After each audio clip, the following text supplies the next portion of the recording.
Assalamualaikum warahmatullahi wabarakatuh. Selamat pagi, apa kabar semuanya? Semoga kita selalu dalam keadaan sehat walafiat. Hari ini saya akan mempresentasikan materi mengenai Multinational Cost of Capital untuk memenuhi tugas mata kuliah Manajemen Keuangan Internasional.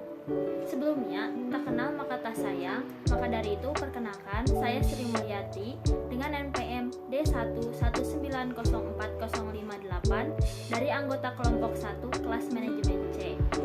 Materi presentasi hari ini saya rangkum menjadi 5 pokok bahasan, dimulai dari pengertian biaya modal sampai ke studi kasus biaya modal. Pokok bahasan yang pertama yaitu pengertian biaya modal atau cost of capital. Biaya modal adalah biaya real yang harus dikeluarkan perusahaan untuk memperoleh dana baik yang berasal dari ekuitas maupun dari hutang yang digunakan untuk mendanai suatu investasi atau aktivitas perusahaan. Biaya modal mempunyai dampak yang besar terhadap nilai suatu perusahaan multinasional atau MNC. Untuk mendanai kegiatannya, MNC menggunakan struktur modal, yaitu proporsi antara hutang dan modal yang dapat meminimalkan biaya modalnya dan dengan demikian memaksimalkan nilai MNC. Selanjutnya ada fungsi biaya modal. Biaya modal biasanya digunakan sebagai ukuran untuk menentukan diterima atau ditolaknya suatu usulan investasi sebagai discount rate, yaitu dengan membandingkan tingkat keuntungan rate of return dari usulan investasi tersebut dengan biaya modalnya. Bahasan selanjutnya yaitu faktor-faktor yang mempengaruhi biaya modal, di mana faktornya yang pertama yaitu kondisi perekonomian, kemudian kondisi pasar, keputusan operasi dan keuangan, dan jumlah pembayaran.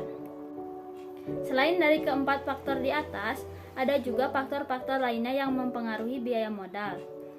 Yang pertama ada besar perusahaan, di mana semakin besar perusahaan, maka dana yang dibutuhkan baik untuk modal atau ekspansi juga semakin besar. Kemudian ada akses pasar internasional. Kemampuan untuk mengakses ke pasar internasional sangat bermanfaat bagi perusahaan. Yang ketiga, ada diversifikasi internasional, yaitu tahan dalam menghadapi perubahan yang tidak menguntungkan dan MNC lebih mampu untuk menekan biaya modalnya. Yang keempat, ada risiko valuta asing. Fluktuasi kurs valuta asing dapat mengakibatkan variabilitas aliran kas MNC lebih besar daripada perusahaan domestik. Kemudian ada risiko negara, di mana perusahaan anak MNC yang ada di luar negeri menghadapi dinasionalisasi oleh pemerintah.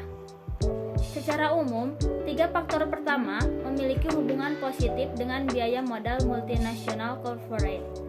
Sementara risiko nilai tukar dan risiko negara memiliki hubungan negatif jika dikaitkan dengan struktur modal MNC.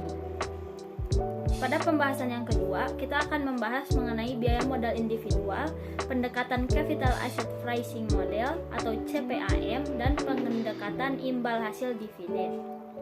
Biaya modal individual terdiri dari biaya modal hutang, biaya modal saham preferen, biaya atas ekuitas saham biasa, pendekatan pertumbuhan, pendekatan CPAM, dan pendekatan imbal hasil dividen ditambah tingkat pertumbuhan atau arus kas diskonto.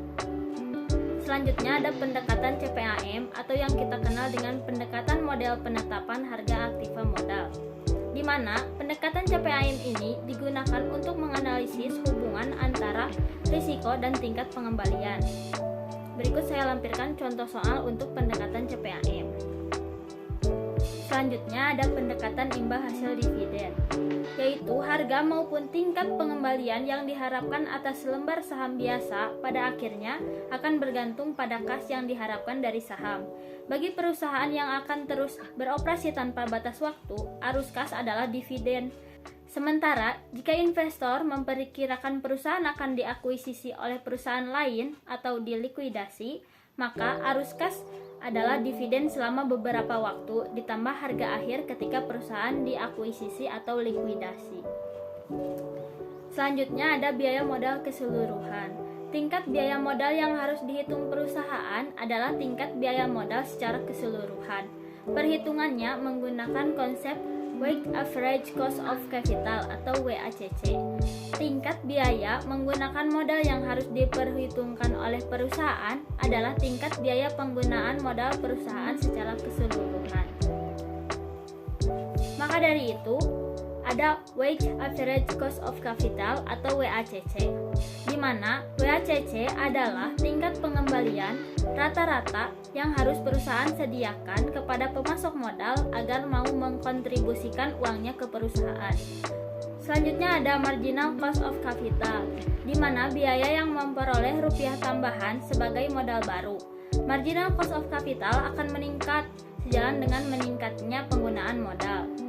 Tambahan biaya modal rata-rata tertimbang akibat bertambahnya Rp1 dana jangka panjang itu berasal dari utang, saham preferen, dan saham biasa.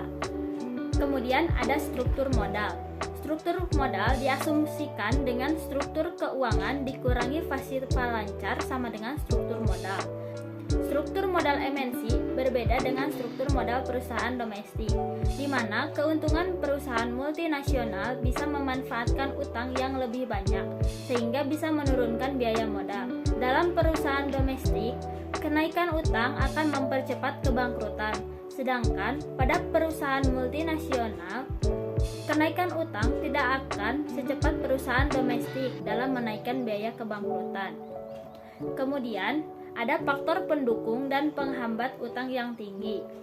Faktor pendukung yaitu ketersediaan modal, pengurangan risiko melalui diversifikasi, ukuran, dan asimetri pajak.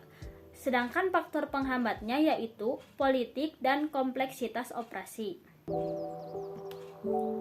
Kemudian, ada biaya modal antar negara. Biaya modal perusahaan utamanya ditentukan oleh tingkat bunga bebas risiko sebelumnya dari mata uang yang dipinjam dan risiko premium yang disyaratkan oleh kreditur.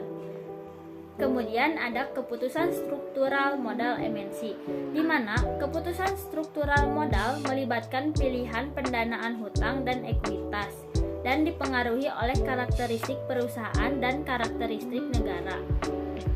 Kemudian contoh untuk studi kasus Multinational Cost of Capital, yaitu analisis struktural modal terhadap WACC dan analisis WACC terhadap nilai perusahaan. Studi kasus ini diambil pada perusahaan rokok yang terdaftar di BEI pada periode tahun 2009 sampai 2013. Berikut analisis yang dapat saya simpulkan.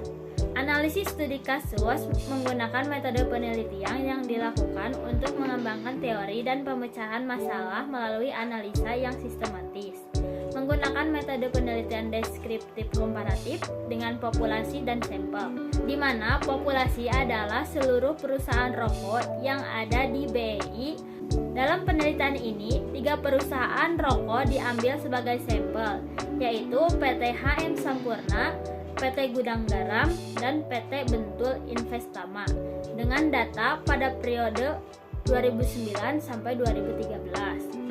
Dengan hasil penelitian menunjukkan bahwa struktur modal mempunyai pengaruh terhadap biaya rata-rata tertimbang atau WACC. Karena hasil penelitian pada perusahaan rokok yang terdaftar di BEI memiliki tingkat signifikasi lebih kecil dari 0,05. Artinya, hasil penelitian menunjukkan bahwa proporsi struktural modal mempunyai pengaruh terhadap biaya modal rata-rata tertimbang atau WACC. Sekian presentasi dari saya mengenai Multinational Cost of Capital. Mohon maaf apabila masih banyak kesalahan dan kekurangan. Terima kasih. Wassalamualaikum warahmatullahi wabarakatuh.